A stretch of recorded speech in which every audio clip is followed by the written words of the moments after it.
Okay, I'm going to get started by just welcoming all of you guys. Welcome to Wat Tung. Nice to see all of you guys. Welcome to everyone joining us online as well. Today is a short little course where I'm going to be introducing you guys to the teachings of the Buddha. This will help you to be able to understand the teachings of the Buddha from afar, kind of looking at them and kind of like as a survey. But then we're going to actually go into the very first teaching of the Buddha, where he actually started each one of his brand new students. So I'll help you guys to understand that.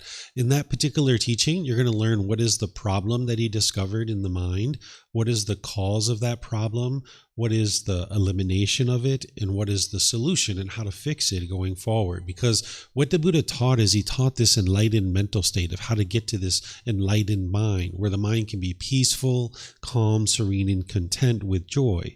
By the time you get to enlightenment, your mind no longer experiences any anger, sadness, frustration, irritation, annoyance, guilt, shame, fear, stress, anxiety, loneliness, boredom, shyness, resentment, jealousy. All these feelings and others are completely eliminated from the mind. There's other qualities as well with the enlightened mind that we're going to be talking about as part of our course today here when I introduce it to you. But just to kind of get us started off, I help you to understand that this mental state that the Buddha taught is something that you accomplish through training of the mind. And one of the things that he taught to train the mind is meditation. But there's other things that you would need to know in order to train the mind as well. But because this is an important aspect of one's practice to be able to get to enlightenment, we start each one of our courses and classes with meditation to give you guys an opportunity to experience it and actually do some meditation. So if you'd like to do some meditation, I'll invite you guys to do some meditation. We can do this together, those of us here and anyone who's joining us online. The way that I start with the meditation is I start with some chanting to ease us into the meditation. And if you guys would like to chant along, these chants are on a laminated sheet over there on the cabinet. You're welcome to help yourself in order to be able to get one and actually chant along. For anybody who's online, if you guys would like to access this, you can go to our website, buddhadailywisdom.com, click on free books, and then down towards the bottom, you're going to see the daily chanting sheet. If you look at these chants, they're in the Pali language. This is the historical language of the teachings of the Buddha, where during his lifetime, they would actually use chanting as a way to commit the teachings to memory, because everything he taught was oral, so they didn't have a way to actually remember the teachings unless they recited them.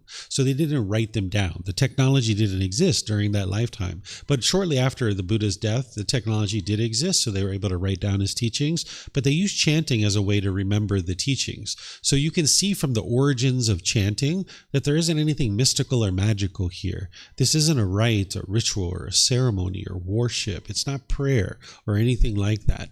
Instead, they just use it as a learning device to be able to help them remember the teachings.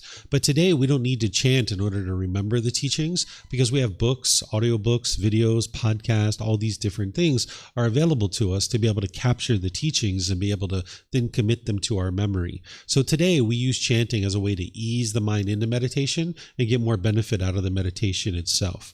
If you read the English translations of these chants, you're going to see a lot of appreciation, gratitude, and respect for the Buddha. And because of that, I don't think the Buddha actually created these chants himself, because a Buddha wouldn't walk around and say, hey, chant these things to me out of respect for me, because this would be arrogance, this would be ego. And an individual who's gotten to enlightenment, they don't put themselves above others and they don't look down on people. So the Buddha wouldn't have created these and asked his students to chant this to him, right? But if you learned from a teacher how to move from the anger and the sadness and the frustration and all those other discontent feelings to the peaceful and joyful mental state, which is a permanent mental state, it's physically impossible for the mind to ever experience anger again once it's in this enlightened mental state. And this teacher helped you to get to this without anything that they wanted or expected from you. They just had kindness and love for you to be able to help you. You might have appreciation, gratitude, or respect for that person too. So I suspect these were actually created during his life or after his death by his students. So if you'd like to chant along, you're more than welcome to. There's other courses and programs where I teach students how to do the chanting. That's not something we're going to be doing today, but at least we're going to be practicing it. So if you'd like to chant along, you're more than welcome to. After the chanting, you're going to hear me come in with some guidance, where I'm going to be instructing you and guiding you in the meditation and teaching you for a period of time while we're actually meditating. Then there's going to be a period of time where it's just quiet and we're just all meditating together. Everyone here at the temple and anyone who's at home joining us, we'll just all be meditating at the same time. During that period of quiet, you're not going to be able to be in an environment where it's permanently quiet, because you live in an impermanent world. So you might hear a car go by, or a bird chirping, or a dog barking, or someone here might sneeze or cough or something like that. If your mind craves permanent quietness and you hear a sound, you'll be frustrated, you'll be agitated. Your mind is causing that itself. Your mind is causing its own annoyment because it thinks that this world should be permanent, when in reality you live in an impermanent world. So as you're meditating during that period of time where it's quiet, I imagine you're going to hear a few sounds here or there, but you can just remind yourself that these things are impermanent. They're going to arise, change, and fade away. And then you can just reside peaceful and joyful, understanding that things are happening in the world exactly the way that the world works, is that these things are impermanent. Then we're going to come out of the meditation with some more chanting. And then that's where I'll start today's course and helping you guys to understand the teachings of the Buddha. In terms of your body positioning for meditation, there's 4 positions that the Buddha taught. He taught the seated, lying, standing, and walking positions. And you would learn these at different times in your journey to enlightenment, because you would use them at different times depending on what's going on with your physical body and with your mind. So I'm going to just kind of give you some light guidance on the seated position, because that's a position that people typically are learning in when they're first getting started. But as you develop, you would learn all these other positions as well. Now, what I share with you in terms of the seated position is just suggestions, things for you to consider, because there isn't just one fixed way to meditate, because all of our bodies are different. We're going to find different things to be comfortable. So what I'll share with you is just some suggestions or ideas for you to consider in finding something that's comfortable for you. You could be sitting on the floor. You could sit in a chair. If you're at home, you might be on a sofa or a bench or in a wheelchair or anything like this. Again, you can sit however you're comfortable. If you're on the floor, you might have some cushions under your rear. This will kind of help soften the seat. And then if you bring your legs together in the cross-leg position, you probably are interested in doing that lightly. Whereas if they're real tight, this can impede the circulation and cause pain in the lower body. Some people like to put their legs off the mat because this gets the hips up in the air and it lessens the angle at the hips, the knees, and the ankles. So you might consider that if you're interested in doing that. The Buddha put his right hand over his left with his thumbs together, and he put this into his lap. If this is comfortable, you could use it. But again, it's not about everyone doing it exactly the same way, because different people are going to find different things to be comfortable. There's other options here. Some people like to put their palms on their thighs or on their knees. Some people put their palms up. Some people rest their hands comfortably in their lap. So you can find whatever's comfortable for you. In terms of anybody who might be sitting in a chair or a sofa or a bench or wheelchair, maybe you're at home or something like that, you can sit with your feet flat on the floor or lightly crossed at the ankles. Those are common ways that people sit. But you can see me, I'm sitting in a chair with my legs crossed. So this is an option as well, right? So there's not just one way to actually do this. And in terms of your hands and your arms, if you were sitting in a chair, you can also put those wherever you would like. Your upper body is helpful if it's erect. If the sternum's up and the shoulders are back, it'll help keep the mind attentive and alert during the meditation. Whereas if you were slouched, the mind would have a tendency to be dull or lethargic. But if you were real rigid, the mind could be overactive or uptight. So by having the upper body erect with the sternum up and the shoulders back, it'll keep the mind attentive and alert, because this is a dedicated, active, purposeful training session where you're eliminating certain unwholesome qualities and cultivating certain wholesome qualities in your mind. And you would like your mind to be attentive and alert during the meditation so you can do this training. So not only does keeping your body upright help you to keep your mind attentive and alert, it also helps to breathe in through the nose and out through the nose. So again, you can sit however you like, but these are just some suggestions to be able to help you. I'm going to ease us into meditation with chanting, which you guys are welcome to join in on, and then I'm going to come back in with the guidance. Arahang Samma Sambuddho Mahakawa Wat Tung Mahakavanhang Apivateyami Savakato Mahakavata Tammo Dhammang Namasami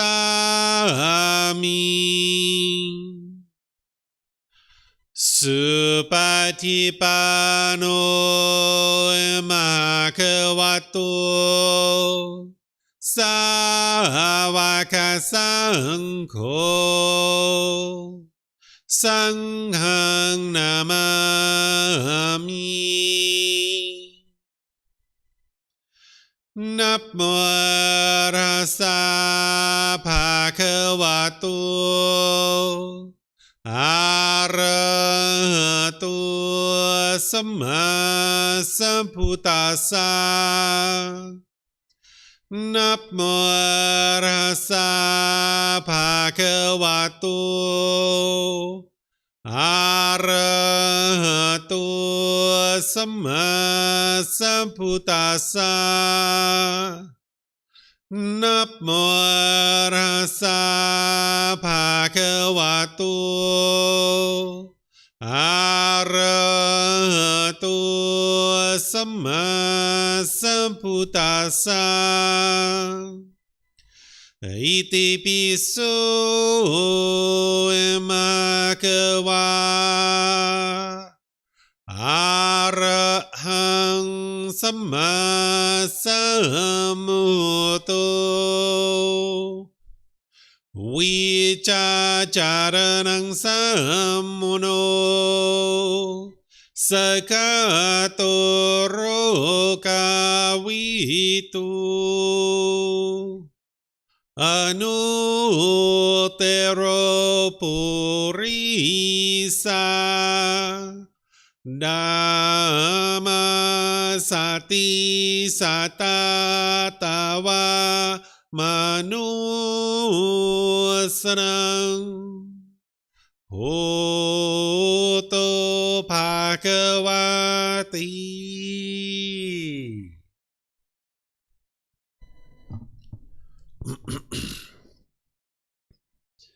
Okay, with the lower body and the hands and arms comfortable,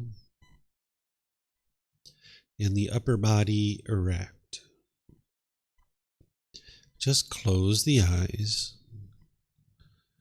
and start breathing in through the nose and out through the nose. Here you're just looking to establish the breath. A nice, natural, steady, consistent breath. Not forced or controlled, just a gradual inhale through the nose, experiencing the full breath. And then whenever you're ready, exhale out through the nose. Breathing in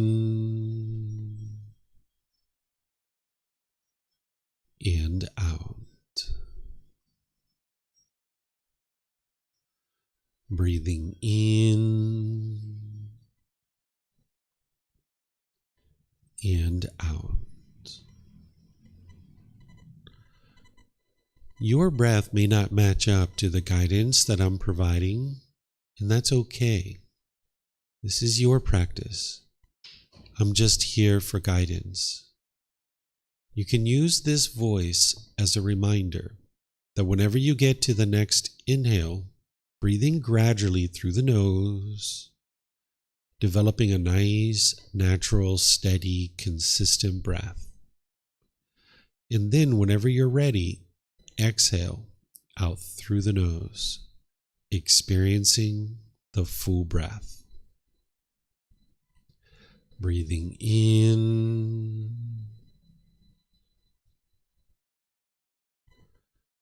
and out.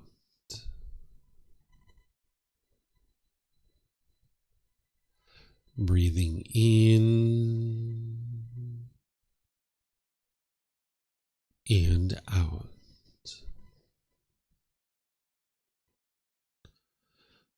With the breath well established, start fixating the mind on the breath, either the sound of the breath coming into the nose or the sensation of air moving over the skin into the nose. The breath is the present moment. Fixate the mind on the breath, the present moment. Breathing in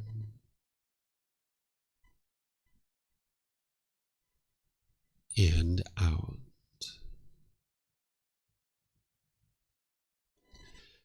Breathing in and out. With the mind fixated on the breath, whenever you notice that it moves off the breath, cut that off, let it go, and come back to the breath, the present moment. No need to observe the thought, label it, judge it, analyze it, or even try to figure out where it's coming from. Whenever you notice that the mind is moved off the breath, cut that off, let it go, and come back to the breath, the present moment. Breathing in and out. Breathing in and out.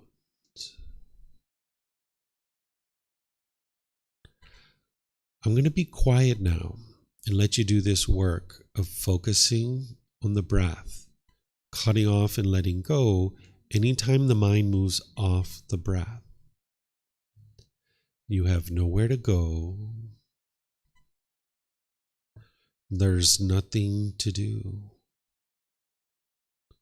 No one needs you right now. This is your time to focus on the breath. Breathing in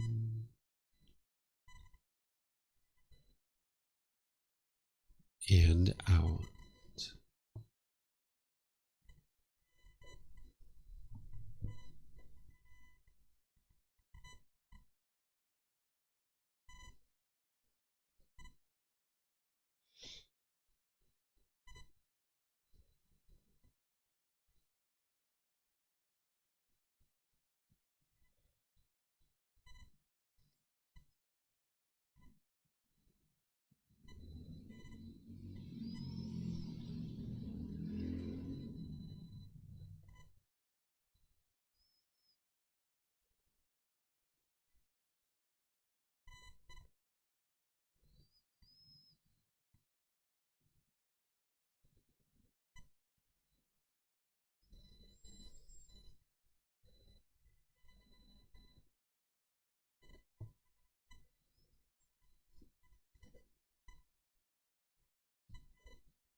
อะระหังสัมมาสัมพุทโธมหาเกวาโอตังมหาเกวันหังอภิวาเตมิสวากขาโตมหาเกวัตตาธัมโมธัมมังนัมสสามิสุปฏิปันโนมหาเกวัตโตสาวกสังโฆ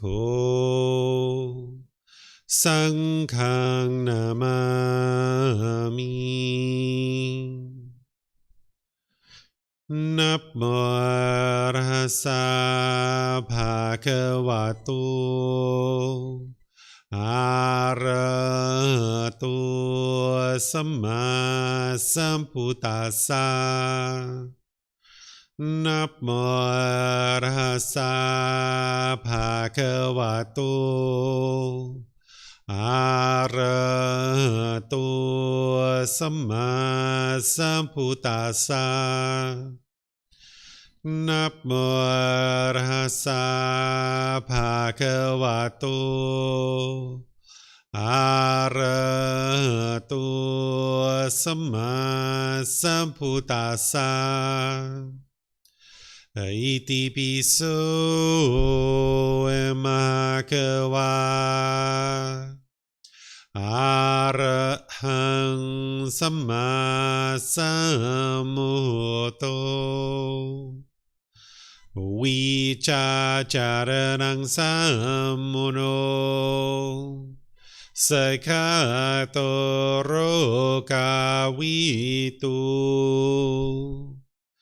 อนุเตโรปุริสาดัมมาสติสัตตาตาวามนุสนังพุทโธภควาติ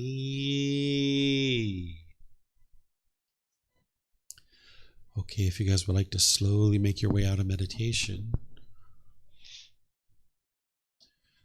Once again, welcome to all of you guys. Welcome to everyone here. Welcome to everyone who's joining us online as well.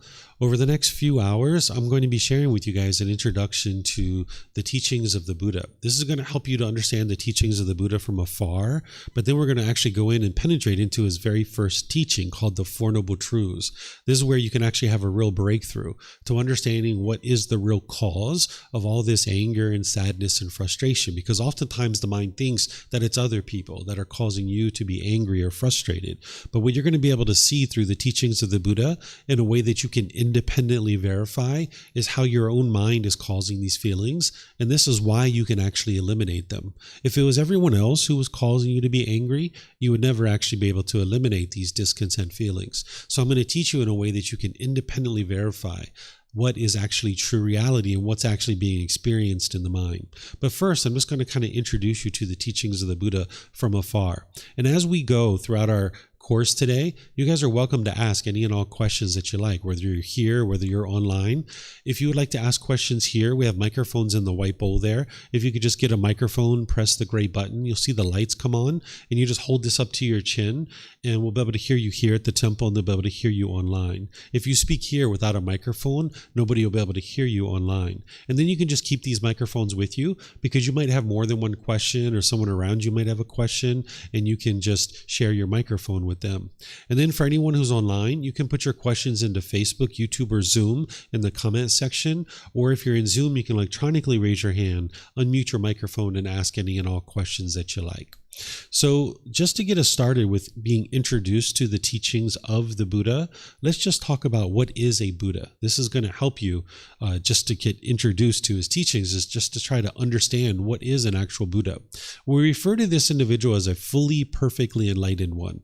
And the reason why is because they've actually gotten to enlightenment by themselves without the help of any teachers or any guides, where this individual who's gotten to enlightenment, they don't have teachers and guides to guide them along the way, so they figure it out on their own. So by the time that they get to enlightenment, whatever they know is the path to enlightenment in terms of these teachings. So if they try a certain meditation and it doesn't work, they will discard it, and then they will try something else, and they will figure out how to get to enlightenment by themselves. Where what a student might do who has a teacher is they might kind of hold on to certain extra things that aren't really needed. They might have gotten to enlightenment, but maybe 10 or 20% of the things that they've learned actually didn't lead to their enlightenment. So you might think that they have like extra baggage, where a person who's gotten to enlightenment on their own as a Buddha, they're fully, perfectly enlightened. Whatever they're doing by the time they get to enlightenment, whatever they know in terms of this path, it is the path to enlightenment. And they've done that without the help of any teachers or any guides. That's the first criteria of what makes a Buddha a Buddha. The second criteria is that once they get to enlightenment, they will dedicate the rest of their life to sharing their independently discovered teachings with countless people. And countless people will get to enlightenment during that person's lifetime. So the Buddha got to enlightenment at the age of 35, and then he shared his teachings all the way until he died at the age of 80. That was 45 years, and countless people got to enlightenment during his lifetime. And then the third criteria is that a Buddha will preserve their teachings in such a way that countless more people will get to enlightenment after their death. These are the three main criteria of what makes a Buddha a Buddha. They get to enlightenment by themselves without the help of any teachers or any guides. They dedicate the rest of their life to sharing their independently discovered teachings, and countless people will get to enlightenment during that person's lifetime. And then they will preserve their teachings in such a way that countless more people will get to enlightenment after their death. So you can get to enlightenment, but you wouldn't be considered a Buddha at that point.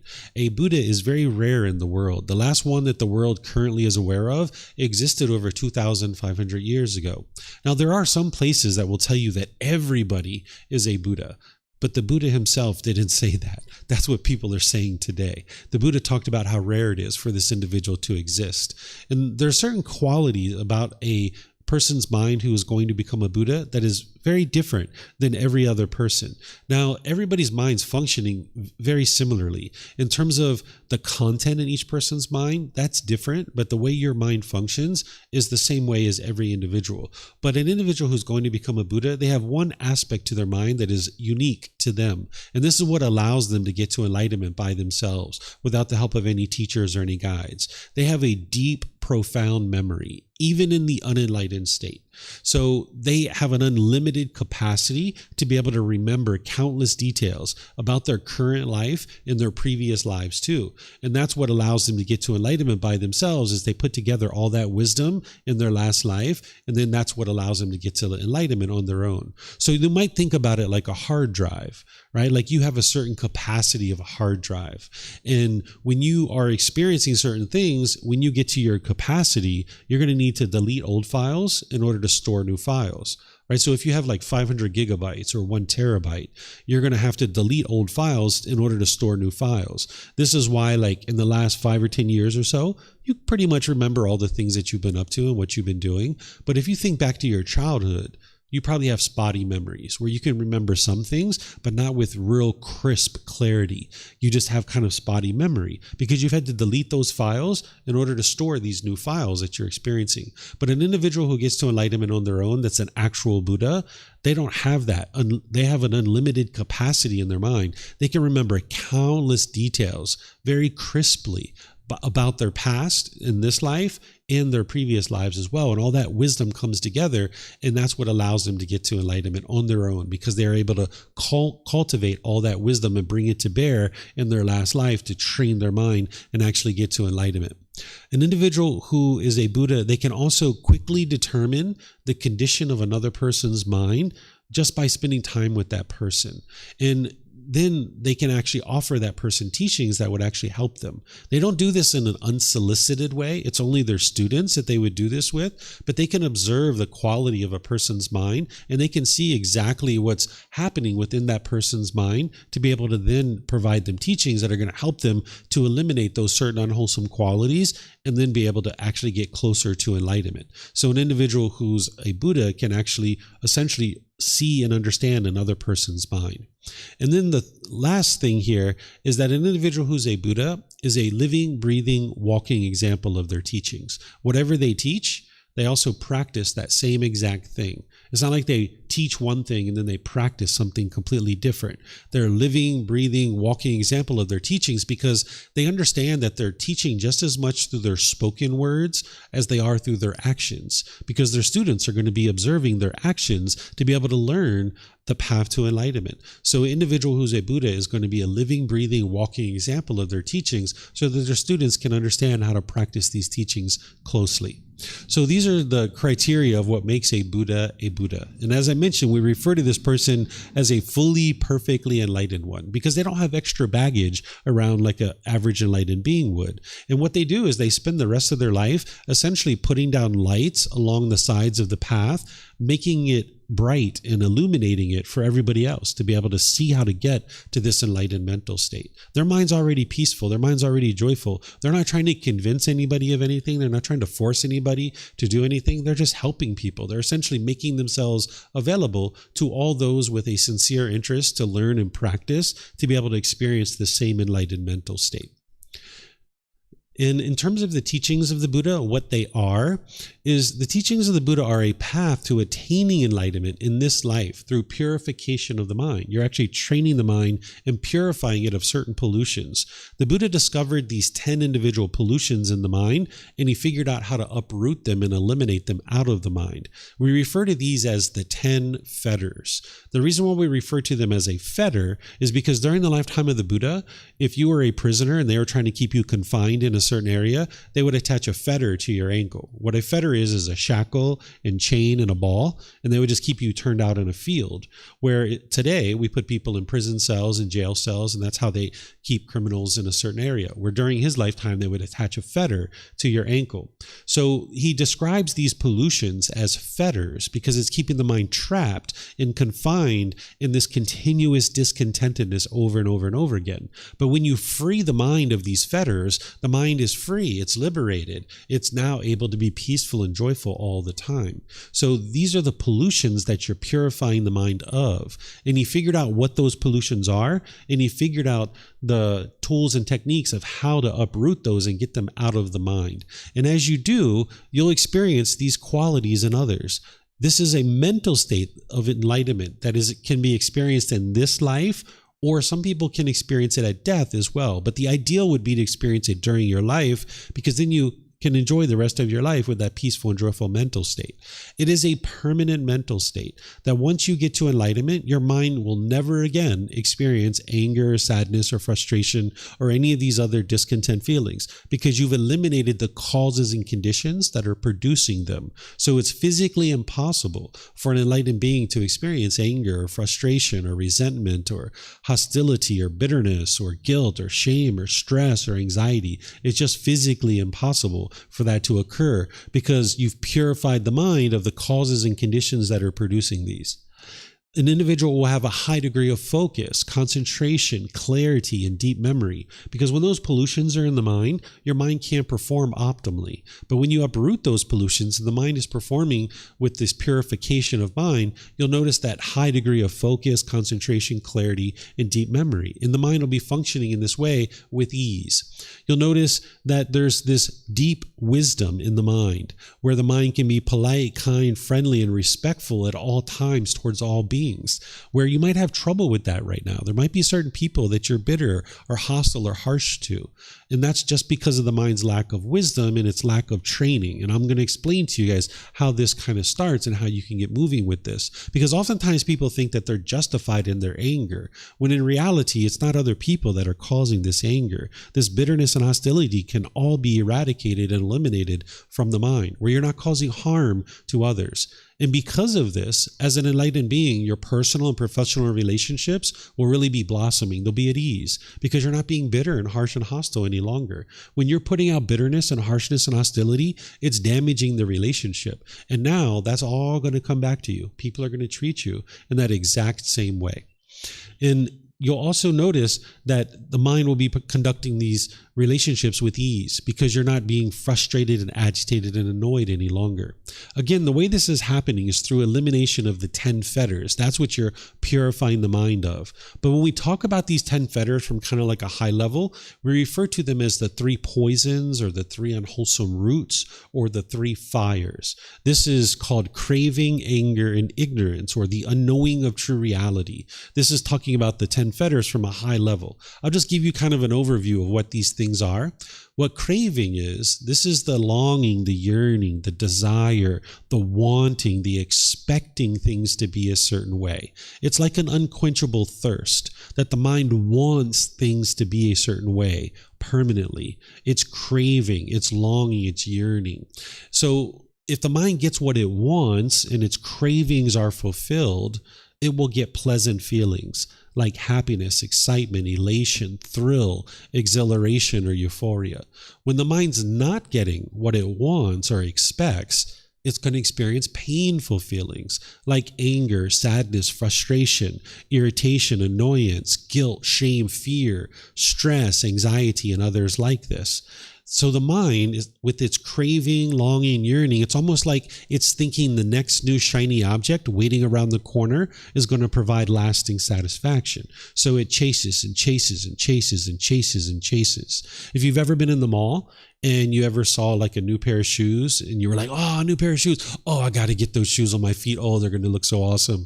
Or, oh, that new video game or that new mobile phone or that new whatever. The mind is chasing and chasing and chasing. And if it gets it, then it feels so happy and excited. You go into the shoe store, they have your shoes and you can buy them. Wow, I got my new shoes. Yay. But if you go into the shoe store and they don't have your shoe size, you might be angry or frustrated or agitated or annoyed. That's because the mind's not getting what it wants. The craving isn't being fulfilled. So in this world, you're never going to be able to get everything you want. So as long as your mind is doing this, it's just going to be going up and down and up and down. So as long as there's craving in the mind, in some situations you're going to be happy, in other situations you're going to be sad. Your mind's going to go up and down. And when this anger is arising, the mind becomes unskillful. This is where the mind typically attributes this anger to something external. You might think it's your mom or dad or your brothers or sisters or your coworkers or friends. And what the mind will typically do with its lack of wisdom is it'll push these people away. This is called aversion. You might have pushed people away in your life, like your friends or family, thinking that they are the source of your problems, and you might have pushed them away. But you can see that this doesn't solve the problem because you still get angry, you still get annoyed, you still get frustrated. If they were the true cause of your problem, when you push them out of your life, you would be completely peaceful and life would be joyful. But when you push them out of your life, you still get annoyed, you still get agitated or frustrated. The second thing the mind will do when its anger is arising and it's experiencing those painful feelings is it will oftentimes become bitter and harsh and hostile through your intentions, your speech, and your actions. It's kind of like another animal growling and roaring at another animal. It's like, "Rrr." It's like, do things my way, right? This is the mind trying to get its cravings fulfilled, right? So it'll become harsh and bitter and hostile through its intentions, speech, or actions. And now this drives people away from you too. Or at the very least, it's going to damage your relationships. Or the third thing that you might do when you misunderstand what's truly happening here is you might put your expectations on people. You might try to control them and try to force them to do things your way and pressuring them to do things the way you want them to do it. So as long as the mind has cravings, it will experience anger, and now it's going to push people away, be bitter, harsh, and hostile, put expectations on people, and you can't live harmoniously with all beings this way. It's only a matter of time before you encounter someone who doesn't do things your way, right? But with the ego in the mind, you might think that my way is the right way, and everyone else is doing things the wrong way. right? And now the mind craves for everyone to do it your way, but it's just not possible for that to occur. And where all this is coming from is this last one. It's called ignorance, but I tend to not use that word. I only use it because other people translate that way. So if you end up learning with someone else, you understand what they're talking about. But this word ignorance is like a derogatory word, and a Buddha doesn't speak that way. He doesn't talk degrading or diminishing to others. So it's not proper to be able to translate this as ignorance. A better way to think about this third aspect of the mind is the unknowing of true reality, or the confusion or the misunderstanding or misperceptions that the mind has. Basically a lack of wisdom. The mind just doesn't understand what it doesn't understand. For example, the mind firmly believes in the unenlightened state that other people are causing you to be angry. And I'm going to show you today how this is not true. And I'll do it in a way that you can independently verify, because none of these teachings are based in belief. You're going to be able to see for yourself the truth. But with that lack of wisdom and not having penetrated into it, the mind will continue to have this unknowing of true reality. And because of that, it will continue to crave and it will continue to have anger. So even though we call it craving, anger, and ignorance, it's really because of ignorance that craving and anger continues in the mind. And that's why on this path, your ultimate goal is to cultivate wisdom. There is no belief in the teachings of the Buddha whatsoever. He's helping you to be able to see the truth, because when you live in a world that you don't understand, you will struggle and you will have difficulties. But when you can see the truth about how your mind works, how your own mind works, and how the world around you functions, you can navigate this world peacefully. But when you're in a world that you don't understand and how the world functions, you will struggle and have difficulties in that world. Just like with the natural law of gravity. When we were children, we really struggled with that because we didn't understand it. But it affected us whether we were aware of it or not.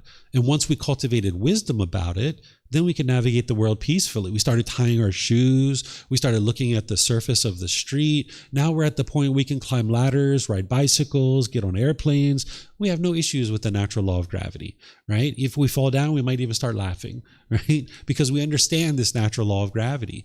But when we didn't understand it, we cried. We were so upset. So it's the same thing when there's other natural laws in the world that are affecting you, whether you're aware of it or not. And if you don't know those natural laws, you will struggle and you will have difficulties. So the Buddha is helping you to awaken. What it means to awaken to enlightenment is to cultivate wisdom. And that's why you don't ever believe anything that a teacher says. You don't believe anything that you see in books. You would like to independently verify these teachings. You're not a follower or a devotee or anything like that. You are an independent practitioner looking for the truth, cultivating wisdom. And a teacher is essentially like a tour guide pointing out for you what you need to learn and how you need to grow and develop. But it's you that's doing the work. We are doing the effort to be able to provide you the resources and the teachings, but it's the student that's choosing to participate in that by learning and actively developing their wisdom through not believing the teachings, through learning, examining, and investigating the teachings, through reflecting on them to verify whether they're true or false, and then through practicing them, integrating them into your day-to-day life to be able to experience the benefits of purification of your mind. And that brings us here to this natural law of Gotama. That's what you're doing on the path to enlightenment, is you're cultivating wisdom about the natural laws. As I mentioned, when we were children, we really struggled with the natural law of gravity. But now we don't struggle with it anymore because we fully awoke. We have this wisdom. We have this higher understanding of the world around us. And that's why we don't struggle with that natural law anymore. But there's other natural laws that are affecting you. And the Buddha is helping you to be able to understand what those are. One of the natural laws, the primary natural law that he's helping you to understand, is called the natural law of Gotama. Now, some people call this karma. You might have heard that. That's a different language. It's Sanskrit, but it's pointing to the same thing. The original teachings of the Buddha are in the Pali language. So people who study those will typically use the word Gotama. This word, if it translated to just one English word, I would use it because it'd be easier for everyone, but it doesn't. So I still need to use this word Gotama. What it means is cause and effect, or action and result, the results of your decisions. It's nothing mystical or magical. It's not about punishments and rewards. It's not even about who's at fault or who's to blame. This natural law of karma is functioning at all times, and it's affecting all of us whether we're aware of it or not. And there's no being or no entity that oversees this and controls it. It's basically when you make a decision, either wisely or unwisely, you will experience the results of that decision. And those results will either be wholesome results or wholesome karma, or unwholesome results or unwholesome karma. So when you lack wisdom of a natural law, you will tend to make unwise decisions, and it's going to tend to produce unwholesome results for you. And that's where typically we would blame other people for what we're experiencing. But the more you awaken to this natural law, you will make wiser and wiser choices, and you will experience more and more wholesome results or wholesome karma. So what you're doing is you're learning, reflecting to independently verify and practice to cultivate this wisdom of these natural laws. So the Buddha walks you through, helping you to be able to cultivate that wisdom. He never says, just believe me, just believe me. He says just the opposite. He says, come examine my teachings. Come investigate them. Because he knows if you investigate them close enough, you're going to see the truth and your mind's going to improve. You're going to see the condition of your mind in your life gradually improving. So you're learning, reflecting, and practicing to be able to incorporate this wisdom into your life and start making wise decisions that is producing wholesome results. So the Buddha didn't explain how the world should be. He explained how the world is. By understanding how the world is, now you can navigate the world peacefully. So he didn't give you a bunch of rules and commandments and say, this is the way the world should be. That's not going to lead to peacefulness, because now everybody in the world has to follow those same rules and those same commandments. That's not what he actually taught. He explains to you how the world is, and by understanding how this world is, cultivating that wisdom, you will navigate it more peacefully. So the way that you're doing this is through training the mind, getting to this peace and this joy through acquiring wisdom of these natural laws of existence. And that's what's going to gradually eradicate that ignorance or that unknowing of true reality, to be able to cultivate the wisdom. And now that's where it's going to lead to your peace and your joy. The teachings of the Buddha are timeless, meaning that what he spoke about 2,500 years ago is just as applicable today as it was 2,500 years ago, because he's describing these natural laws, and those natural laws don't change. So the same things that he talked about 2,500 years ago, you can apply those same exact teachings today and see that your mind can awaken to enlightenment, because he taught very clearly, very concisely, and very precisely, because his mind was very clear and he was able to explain it in a very clear way. He did teach about the cycle of rebirth in these 5 realms of hell, animal, afflicted spirits, human realm, and heavenly realm. Now, you heard me say earlier that none of the teachings of the Buddha are based in belief, and that includes these. The cycle of rebirth and the 5 realms of existence are things that you can independently verify. You may not know how to do that right now. You might not have the wisdom, but as you progress in your journey, you'll be able to independently verify this. Right now, you might be believing that you only have one life, but you don't have any evidence of that. The only thing that you are probably thinking is that you can't remember your previous lives at this point. Some people can. Some people, even in the unenlightened state, is before ever getting on this path, they've had memories of their previous lives. If you've ever experienced deja vu, this is something that kind of bubbles up in your mind. Usually people just kick it to the side and be like, I'm not going to pay attention to that. But this is a residual memory that's coming up to the surface of your mind. And there's other examples too. In our book series, in volume 11, chapter 105, I put 17 different criteria of the ways you can independently verify the cycle of rebirth. But it's in volume 11, chapter 105 for a reason, because you don't need to learn this right up front, right? What I would suggest you do is you focus on the core central teachings of the Buddha, and that's what's going to lead to the improvement to the condition of your mind. And now, as your mind is awakening, getting rid of those pollutions, you might actually observe your past lives, or you might get to the point where you'd like to verify any of those other 17 different criteria. Because what's happened in the past, it's in the past. It doesn't matter right now. And what may or may not happen in the future, It's in the future. It doesn't matter right now. Right now, you're in this human existence, which is the ideal existence to be able to train your mind and actually be able to get to enlightenment. But the Buddha did teach these for a reason, right? He didn't just toss these teachings into his collection of teachings. That if you're training your mind to get to enlightenment and you're eliminating your pollutions of mind, if you started having vivid memories of a past life, this could potentially really shake you up if you didn't understand what that was. Like, say you had these vivid memories of being murdered or something else, right? And you know that didn't happen in this life because you're still alive. But man, this could really haunt your mind if you just kept having these residual memories over and over and over of being murdered. But if you understand that these are past memories from a past life, you can train your mind to put it aside and let it go. Or perhaps some people with these realms of existence, they start having communication from these realms. These other beings, oftentimes people think of them as being really far away, like the hell realm deep down in the core of the earth or the heavenly realm way up in the sky. In reality, we're all in the same time and space. Just like a human being is sitting in this chair, if I got up and left, there could potentially be a dog or an animal that came in and sat here. These other beings of hell, afflicted spirits, which are like ghosts, and heavenly beings, they're all in the same time and space as us, and they can actually communicate with us. So if you started hearing voices in your mind that other people weren't hearing, you could think that you're going crazy. Some people call this schizophrenia, right? But you can actually have this communication with other beings. And just like you're in a restaurant and 2 tables over, someone could be talking and you just ignore it, you can train your mind to do the same thing with these beings that are trying to communicate with you from other realms. Or the other thing that sometimes people experience is they can actually see these beings. You might actually physically see a hell being or an afflicted spirit or a heavenly being.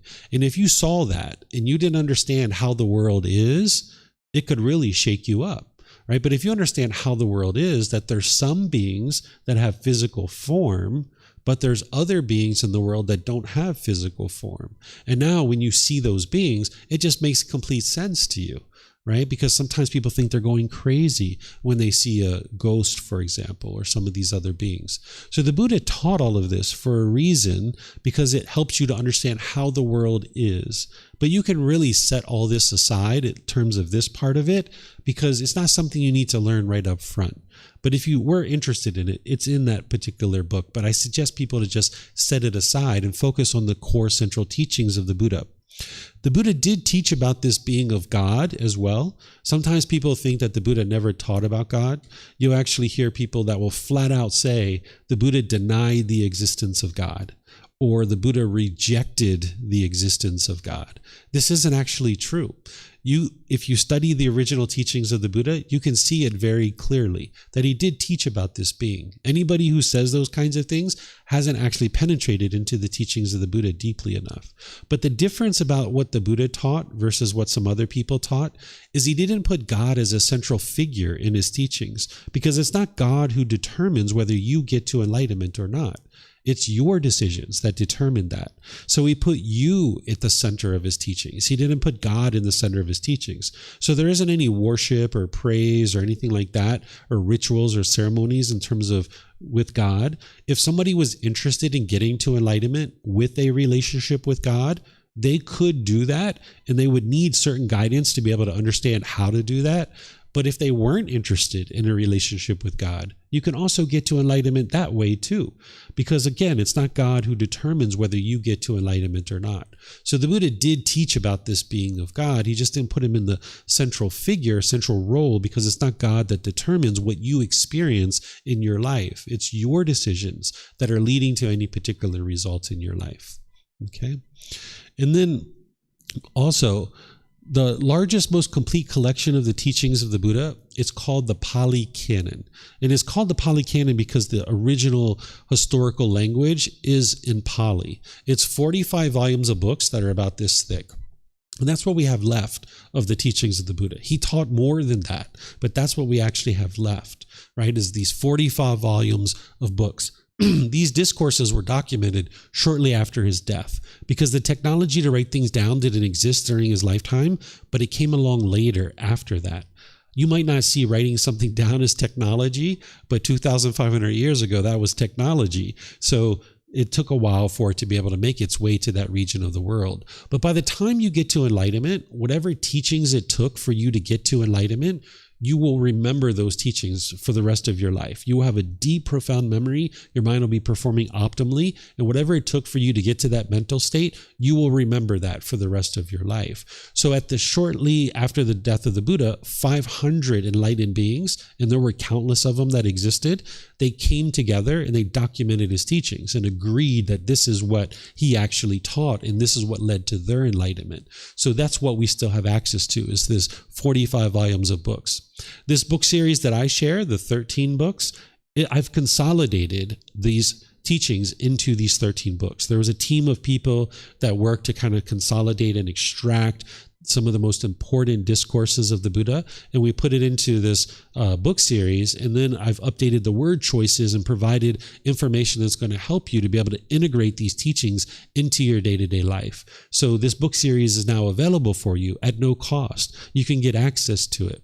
The name of this book series is called The Words of the Buddha, The Path to Enlightenment, Revealing the Hidden, because for a long time, these teachings have been hidden, not intentionally, but unintentionally, because to print out 45 volumes of books here in Thailand, that's like 3 months of your salary. You probably don't own any book collections worth 3 months of your salary, right? So now with modern advances of the internet and things like that, we can put it on the website and people can download it for free. Right? So we give it to you for free so you can get access to it. Then if you'd like to print it, you can go print it yourself. Or if you'd like printed versions, we have printed versions here where you can just reimburse us for the printing costs and we'll be able to go buy some more books for other people.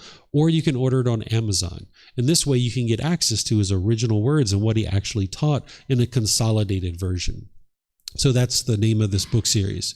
So just to kind of round out what the teachings of the Buddha are, is the teachings of the Buddha are to heal from what hurt you so that you never need to hurt ever again, right? To heal from what hurt you so that you never need to hurt ever again. What's hurting you, though, is not the outside world. That's what the people perceive it to be when there's this lack of wisdom. What's hurting you is actually inside your own mind. And when you can heal from that, you can get to the point where your mind's fully protected and you're no longer experiencing any difficulties or struggles. You're no longer experiencing any painful feelings. And this comes through training of the mind. So this is what the teachings of the Buddha are. Okay? Do you guys have any questions on what the teachings of the Buddha are? No questions? Okay. So now one of the ways that I teach, and one of my teaching methods, is I teach you what the teachings of the Buddha are not. This is going to help you to be able to understand what the teachings of the Buddha are, is by understanding what they are not. Okay? The teachings of the Buddha are not a collection of beliefs, doctrine, concepts, opinions, or views that will produce a pleasant afterlife if you believe in them, and an unpleasant afterlife if you do not believe in them. They're not opinions or views. It's not a doctrine. It's not beliefs. This is the natural laws, and now independently verify it, right? So you can examine his teachings, independently verify them, and then practice them and see that they actually work. So he's not giving you this collection of beliefs. I also don't think about the teachings of the Buddha as a religion. Oftentimes people think of it that way, but it all comes down to how you think of a religion. If you think about a religion as one person at the top and telling everybody else what they should or shouldn't be doing, if you think about a religion as rites and rituals and ceremonies and worship, if you think about religion as rules and commandments that everybody has to follow, the teachings of the Buddha aren't a religion because there's not one person at the top. There aren't any rites, rituals, ceremonies, and worship. If you've been exposed to those things, and even in a Buddhist environment where there's a temple and ordained practitioners and robes and shaving their hair and things like this, those aren't the teachings of the Buddha. Those are things that people modified since his death. But if you look at his original teachings, you'll be able to see he never taught any rites, rituals, ceremonies, and worship because it doesn't lead to wisdom. He's guiding you to cultivate wisdom. And there's no amount of water that I can sprinkle on you that is going to lead to wisdom. There's no amount of strings that I can tie on your wrist that's going to cultivate wisdom, right? So he never taught any of these things, but there's plenty of people that are doing them and attributing it to his teachings, which is actually leading people down a path of not being able to experience enlightenment because they're not cultivating wisdom. And the Buddha also didn't teach rules and commandments. He's explaining to you how your mind functions, how the world around you functions, and whether you decide to learn that or not, it's up to you. It's your choice. It's your life, right? So if you think about religion as this stuff here, his teachings aren't a religion. When he awoke from enlightenment or to enlightenment, he didn't say, I discovered a new religion.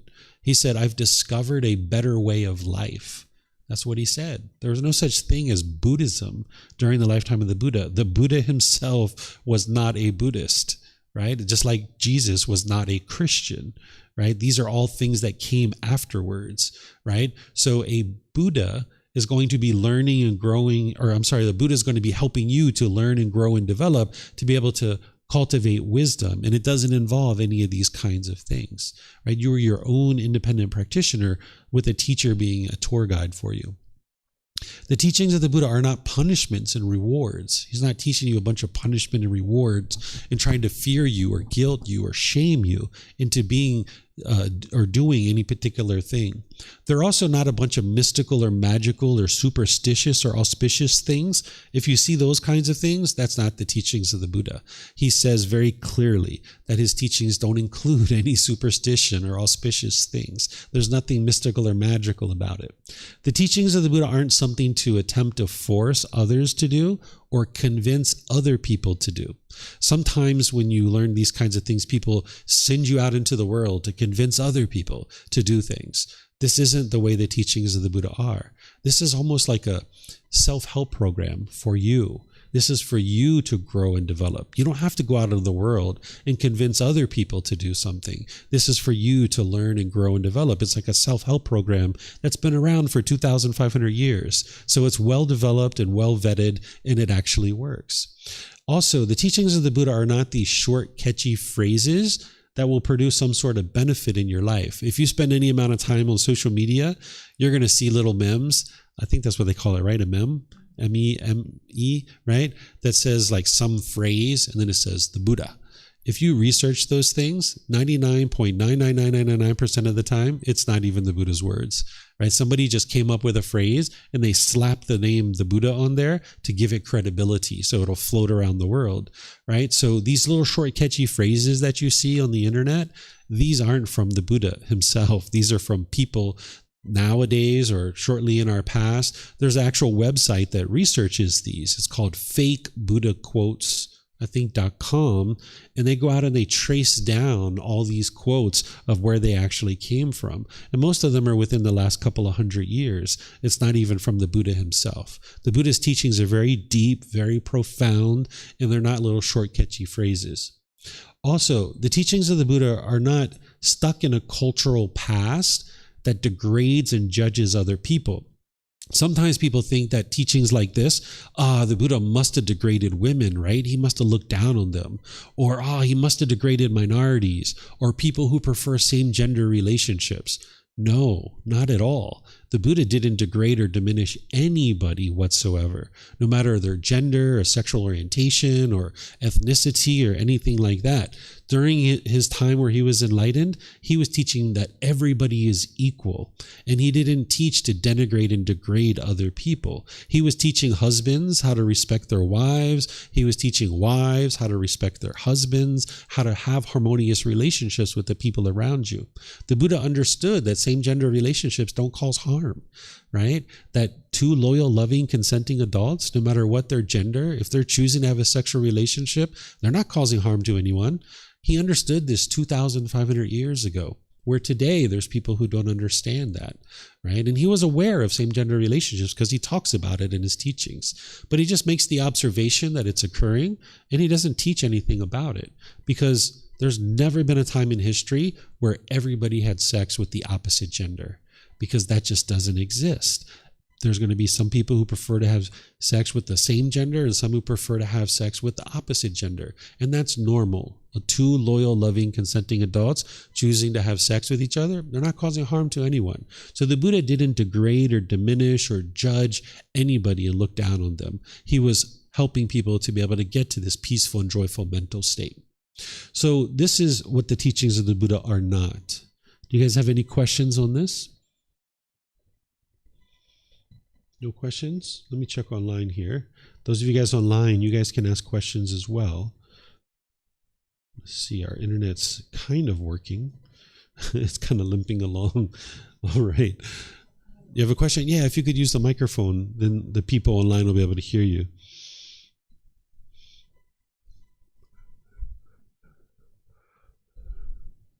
Just a test, yes. Yeah. Okay. So I'm Marta, and I have a question. Because what is new to me, you said about the monks and the temple. And so what would be the reason then? Is it supporting people in their way to their enlightenment in some way, you know, like, because also there is a Christian church and other churches, and I'm thinking, so for example, that the monks would just dedicate their time, they would just commit and that would demonstrate in their life that this is, you know, this is what they are doing. I'm just curious, you know, if this, how do you see this? So the way that you can think about a temple is you can think about the temple like a woman's womb.